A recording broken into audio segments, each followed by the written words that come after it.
Welkom by vandag se module, waar ons die bestuur van kliëntfondse onder die Wet op Regspraktyk 28 van 2014 ondersoek en spesifiek hoe regspraktisyns onderskei tussen twee tipes beleggingsrekeninge. Begrip van hierdie rekeninge is fundamenteel om fidusiëre verantwoordelikheid, deursigtigheid en nakoming in die regspraktyk te verseker. Eerstens ondersoek ons die trustbeleggingsrekening, gereguleer deur artikel 86(2) van die Wet op Regspraktyk. In wese moet 'n regspraktisyn kliëntfondse in 'n trustrekening deponeer tensy die kliënt anders opdrag gee. Hierdie fondse kan in rentedraende rekeninge, soos vaste depositos of geldmarkrekeninge, belê word indien dit nie onmiddellik vir 'n spesifieke saak benodig word nie. Belangrike kenmerke sluit in dat fondse afsonderlik van die praktisyn se besigheidsrekening gedeponeer word. Belegging van trustfondse mag rente genereer wat aan die kliënt behoort, tensy anders aangedui. En die praktisyn moet verseker dat fondse veilig en maklik toeganklik bly wanneer nodig.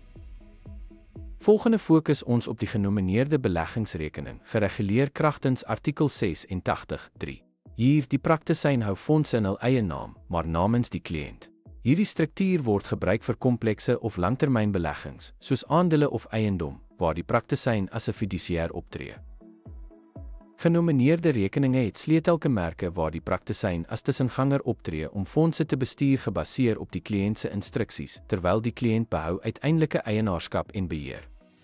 Hierdie beleggings kan aandele, eiendom of ander instrumente insluit wat opbrengste genereer, wat 'n hoër mate van fidusiëre verantwoordelikheid vereis. Artikel 86(4) vereis dat regspraktisyns akkurate rekords moet hou van alle trustfondse en beleggings wat namens kliënte gemaak word.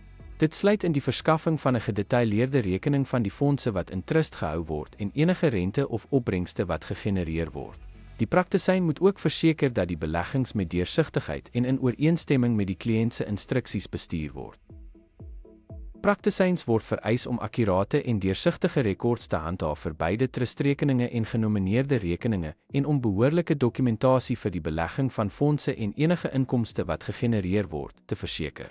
Hulle het 'n fidusiëre plig om in die beste belang van die kliënt op te tree wanneer hulle beleggings bestuur. Ten slotte onderskei die Wet op Regspraktyk tussen trustbeleggingsrekeninge en genomineerde beleggingsrekeninge in Suid-Afrika, hoofsaaklik gefokus op die aard van die kliënt se eienaarskap en die praktisyn se rol. Trustrekeninge is vir die hou en belegging van kliëntfondse, wat toeganklikheid en rentegenerering verseker, terwyl genomineerde rekeninge die praktisyn as tussenganger vir meer komplekse beleggings optree, met 'n groot mate van fidusiëre verantwoordelikheid. Beide tipes rekeninge vereis akkurate rekordhouding en nakoming van die kliënt se instruksies soos voorgeskryf in artikel 86(2), 86(3) en 86(4).